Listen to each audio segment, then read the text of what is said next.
This is the story of how Henry Bessemer invented and developed his iron and steel making furnace and the problems that he faced and how these were overcome. The Bessemer converter was the forerunner of the modern basic oxygen steelmaking process, which is still used today to make bulk steel rapidly.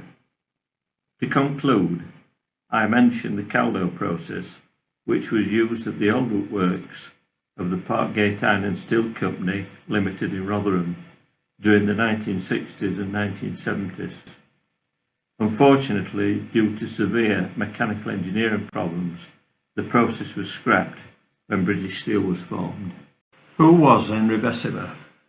Henry Bessemer, in the full Sir Henry Bessemer, founded the Royal Society, was born on the 19th of January 1813 in Charlton, Hertfordshire. He died on the 15th of March 1898 in Denmark Hill, London, at the age of 85 years. Bessemer was an engineer and not a metallurgist, and he was a prolific inventor with 130 patents to his name. He invented and developed the first process for manufacturing malleable iron and steel inexpensively, in bulk and without fuel, leading to the development of the Bessemer converter. The development of the Bessemer process is clearly illustrated from the very early experimental cylindrical non-rotating furnace to the rotating furnace that we are all familiar with today. Bessemer's early experiments were carried out in his London works called Baxter House, which was situated in St Pancras. To understand the Bessemer process, it is necessary to review some basic iron and steel metallurgy. There are 5 metals that you need to be familiar with. These are pig iron, cast iron, wrought iron, carbon steel, and alloy steel. Pig iron is directly from the blast furnace and cast into sows and pigs and contains a significant amount of carbon, 3.8 to 4.7%.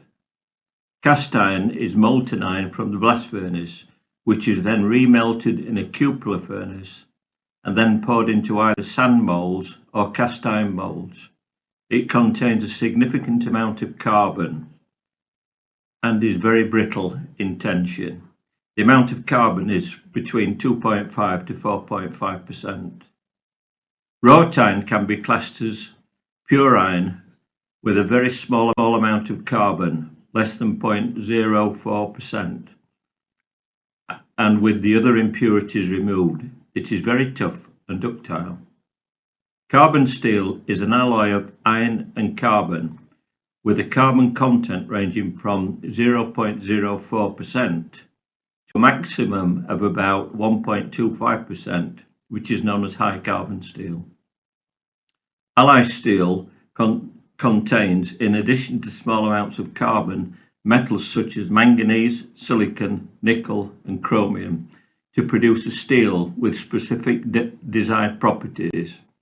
For example, stainless steel contains a significant amount of chromium. Bessemer's initial aim was to invent a process for producing wrought iron in bulk directly from molten pig iron without having to use an input of external fuel such as coke or coal. He used a blast of air which produced an exothermic reaction. An exothermic reaction generates its own heat. After Mushet's invention, using the addition of Spiegeleisen, the process was able to produce steel of a known carbon content. The iron and steel making process starts with iron ore being converted into pig iron in a blast furnace. The pig iron is then converted into steel in either an open hearth furnace or a Bessemer converter, or the more modern basic oxygen furnace. The electric arc furnace converts scrap steel into new usable steel. All the processes except the Bessemer converter and the modern basic oxygen furnace use an external fuel input to produce the required heat. For example, the open hearth furnace uses gas or oil, and the electric arc furnace uses vast amount of electricity. Simply speaking, the manufacture of wrought iron and steel making involves removing impurities from molten pig iron and then adding other elements if required. This is what Bessemer's converter was designed to do. Therefore, a more accurate definition of steel is that it is an alloy of iron with a small proportion of carbon, ranging from about 0.1% carbon, which is classed as a low carbon steel, to around 1.25% carbon, which is classed as a high carbon steel. Low carbon steels are mainly used in construction for making large structures such as bridges, and high carbon steels are used for such things as cutting tools where a high degree of hardness is needed. Before the invention of the Bessemer process, steel was made in small quantities, firstly using the cementation process and then the crucible process, which was invented by Benjamin Huntsman in the Handsworth district of Sheffield. Subsequently, there was no steel suitable for structural purpose. Ships, bridges, railway rails and tyres and axles were constructed of wrought iron produced by the puddling process. In the cementation process, bars of mainly Swedish wrought iron were heated for a period of about 6 weeks in contact with charcoal, during which carbon in the charcoal was transferred to the iron bars to form what was known as blister steel. The Huntsman process involved breaking the blister steel bars into smaller pieces and then placing them in a crucible holding not more than 60 pounds or 27 kilograms. The crucibles were heated until the bars became molten and the steel became homogeneous. The molten steel was then teamed into cast iron moulds. For large castings, many crucibles were used. This was a long and costly process and produced steel that was used for making cutting tools, cutlery, springs, and other small parts of machinery. There were many steel companies in Sheffield using the crucible process, and one of these companies was William Jessup and Sons Limited. The crucibles full of steel were very heavy, and a massive amount of effort was needed to lift the crucible pots. The size of the pot was determined by how much a teamer could lift, which was about 30 kilograms. Large-scale steelmaking was not possible using this process unless many crucibles were used to fill a large mould. Why did Bessemer invent his converter? At the time of the Crimean War, the artillery cannons were changing. Spherical balls were being replaced by elongated projectiles. To keep the projectiles running true, they needed to rotate about their longitudinal axis. This was difficult as the cannon bores were smooth. Bessemer invented a new projectile to allow this rotation to happen. Gun barrels at that time were made from cast iron, which was not strong enough to resist the increase in bore pressure required. His new metal had to be produced in bulk, and it had to be relatively cheap to produce. It occurred to Bessemer that it would be possible to give rotation to a projectile when fired from a smooth bore gun by allowing a portion of the powder gas to escape through longitudinal passages formed on the surface of the projectile and then terminating at a tangent to the circumference of the projectile. The gases escaping would act as a turbine and produce a rapid rotatory motion to the projectile. Turning now to the innovative steps taken by Bessemer to realise his aim. His initial experiments were performed at Baxter House using a reverberatory puddling furnace, similar to the more modern open hearth furnace. Bessemer continued his experiments using his open hearth reverberatory type furnace when he noticed something unusual occurring. Pieces of pig iron, which were outside the molten bath, remained unmelted. Further investigations showed that the unmelted pieces or shells were decarbonised iron and had become decarbonised by the furnace air alone. This showed Bessemer that atmospheric air alone was capable of wholly decarbonising molten grey pig iron and converting it into decarbonised or malleable iron. This unexpected result was the start of Bessemer's experimental journey into producing his converter. Bessemer now realised that if air can be brought into contact with the molten pig iron, it would rapidly convert it into malleable iron. To try out his theory, Bessemer designed his first converter. This involved a tube being used to blow air into the pig iron, which was in a fire clay crucible. This experiment was a success, and 10 pounds of grey cast iron was converted into malleable iron in less than 30 minutes. This was a small-scale experiment, and Bessemer's next plan was to use a converter with a larger capacity. This led to the design of a cylindrical converter about 4 feet in height. This converter had 6 horizontal tuyeres arranged around the lower part of the converter.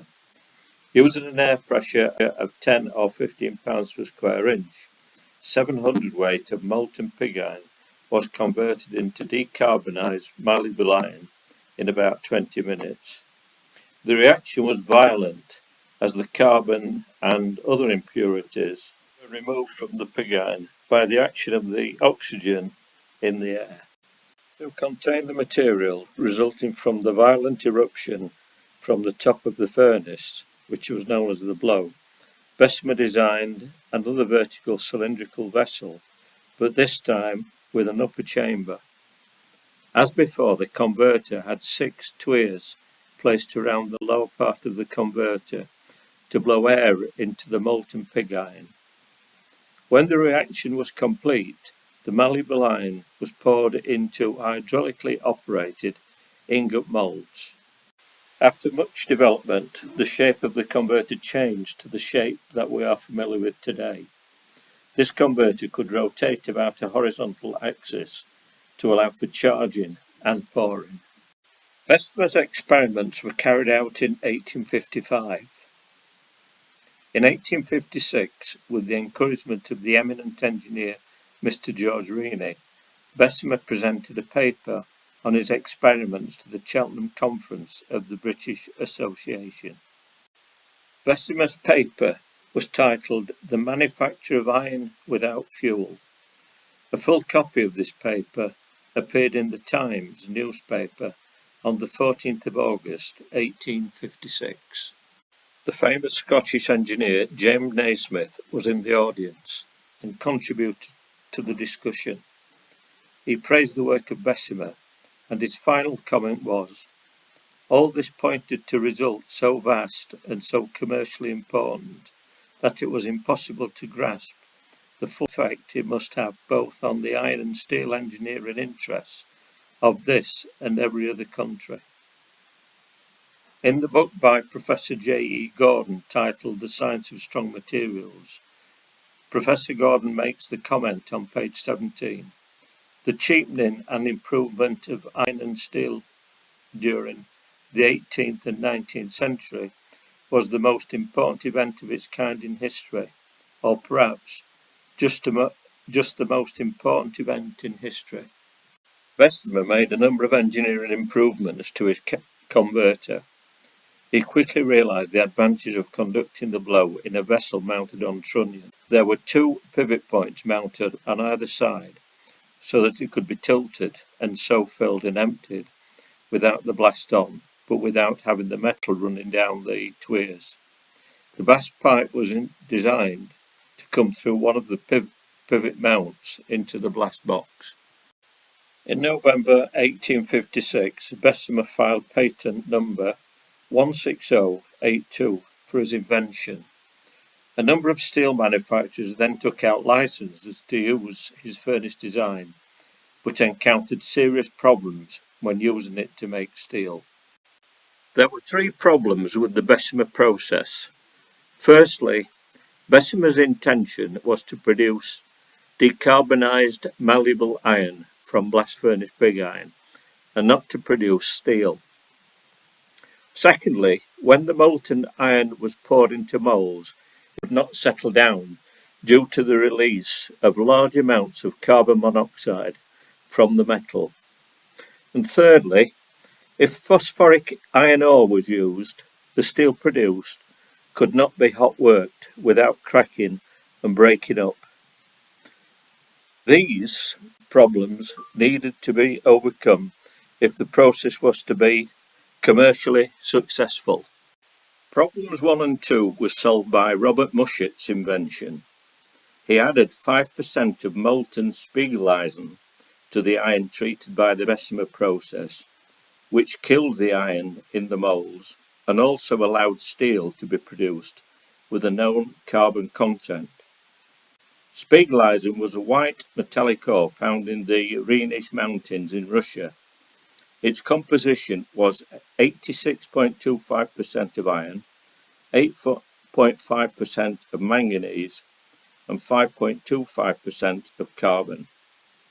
A patent was granted to Robert Mushet for his invention on September the 22nd, 1856. This made the Bessemer process an immediate success.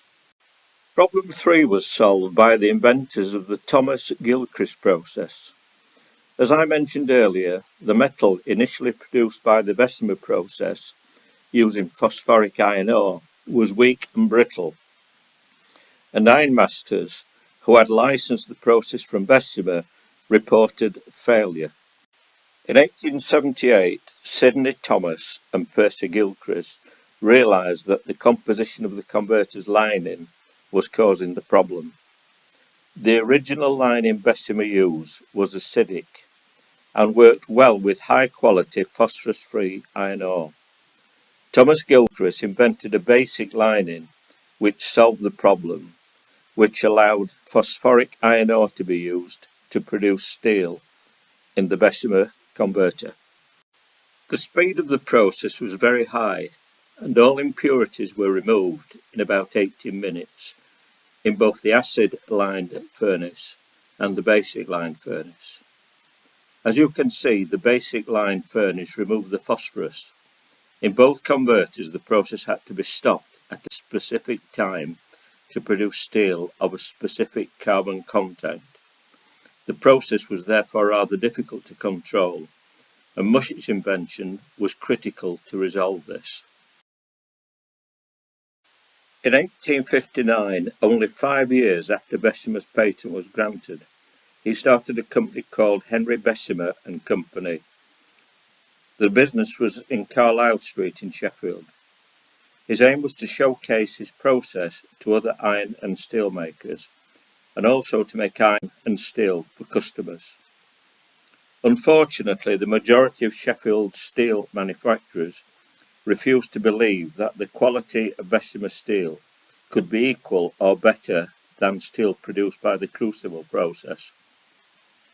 Bessemer's view was that their obstinate refusal to see and judge for themselves, which lost the manufacturers of Sheffield the great monopoly of the steel trade.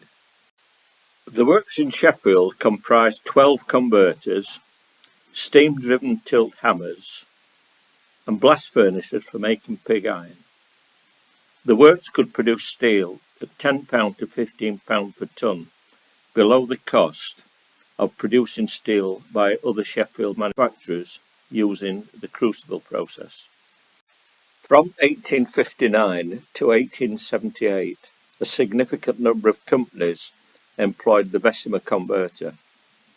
The total tonnage of Bessemer steel production in 1883 was 1.8 million tonnes.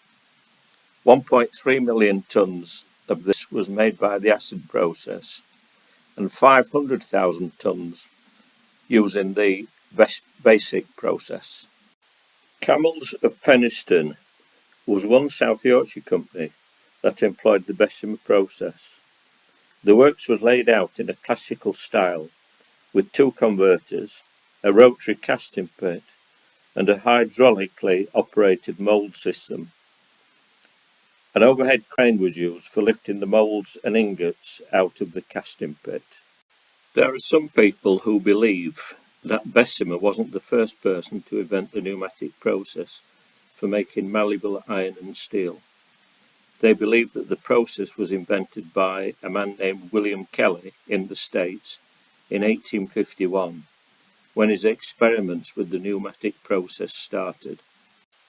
Having read a report of Bessemer's Cheltenham paper in the Scientific American magazine, Kelly wrote a letter to the journal explaining his claim to the invention. Unfortunately for Kelly, he took out his patent in 1857, which was a year after Bessemer's patent was granted. A full description of this controversy is explained in the book by John Newton Boucher, titled William Kelly, A True History of So-Called Bessemer Process. He explains how Bessemer heard of the invention and then copied it. Going back to the story of Bessemer's opinion of the need to make gun barrels out of steel rather than cast iron, to ensure that the bores didn't wear or explode due to the high pressures needed to fire elongated projectiles. Bessemer came up against the strong opposition to his idea from Lord Herbert, the current Secretary of State for War, and Sir William Armstrong, the famous engineer of that time. Not to be disheartened, Bessemer continued to make forged steel gun barrels, but they were made for the other countries and not Great Britain. For example, the Belgian government ordered a number of barrels from Bessemer. Bessemer's iron and steel was of a very high quality, and tests showed that it was very ductile. Tests were carried out on bars of this steel and showed that bending to 180 degrees could be performed without the bars cracking or breaking. This could not be done with cast iron, which would easily crack at a modest angle of bending. A typical Bessemer plant at this time would comprise 2 rotating converters with air blowing facilities, fume extraction plant, a rotating casting pit, and overhead cranes for lifting the moulds out of the pit and separating the steel castings from these moulds. To summarise, a section through the 25-ton Bessemer converter shows tuyeres, windbox, trunnions, shell, and refractory lining. The lining can either be an acid lining using silicon and alumina bricks, or basic using dolomite and magnesia bricks.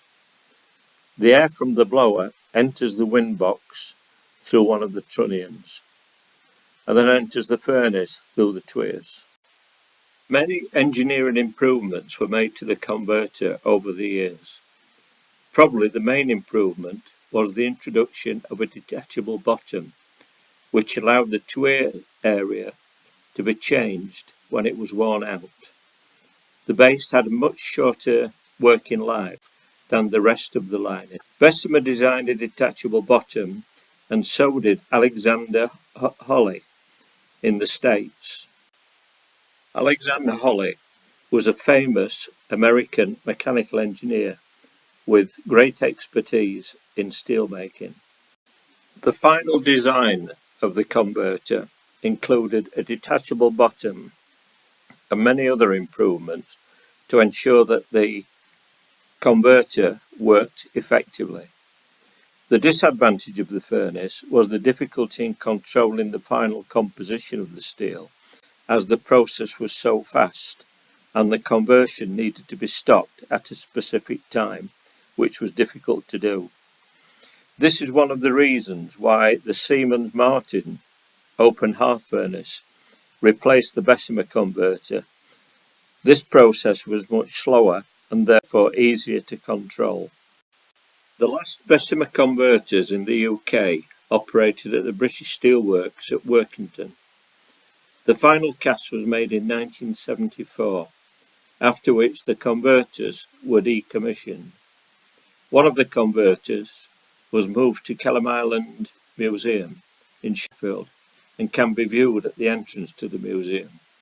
The Bessemer converter has had a lasting legacy on the modern steel making industry. Basic oxygen steel making is a modern method of primary steel making from blast furnace pig iron. Pure oxygen is blown onto the surface of the molten pig iron, which rapidly converts the pig iron into steel. Using modern control methods, steel of a known composition can be made. Furnaces of 300 tons capacity are not uncommon. There are currently 3 such furnaces in the UK, with 2 being in the Scunthorpe Works of British Steel and 1 being in the Tartar Works in South Wales. The plan to close down the blast furnaces at these 2 works will result in these furnaces also being decommissioned. Britain will then be unable to make steel from iron ore and will only be able to make steel from scrap in an electric arc furnace. It is difficult to photograph a basic oxygen furnace in operation. The scale of the operation is massive, as can be seen from the photograph, showing a furnace being charged with molten pig iron at the Scunthorpe Works of British Steel. British Steel plans to close down these furnaces and plans to use 2 electric arc furnaces. One of these furnaces will be at Scunthorpe and the other it is planned to be at Teesside. Another furnace based on the Bessemer principle was the Caldo furnace. The concept of this furnace was first initiated by a patent granted to Anthony Bessemer, Henry Bessemer's brother, in 1858. The steelmaking process involved a rotating reverberatory furnace and oxygen blowing for decarbonising molten iron. The patent number was UK patent number 2207. For nearly 100 years, commercial quantities of oxygen were not available or were too expensive, and the invention remained unused. When large quantities of oxygen became available, the basic oxygen furnace and the Caldo furnace became viable options for making steel. The Parkgate Iron and Steel Company Limited in Rotherham installed 2 75-ton capacity Caldo furnaces in the 1960s on their Altwick development. The furnaces were top-blown oxygen converters using a cylindrical vessel.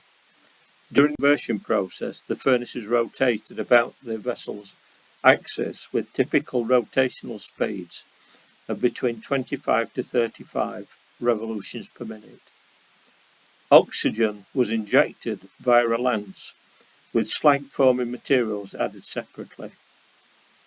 Unfortunately, due to severe mechanical engineering problems, the process was not a success and was decommissioned when British Steel was formed. The scale of the vessels was massive, and removal of the worn linings was an arduous task involving specialist equipment.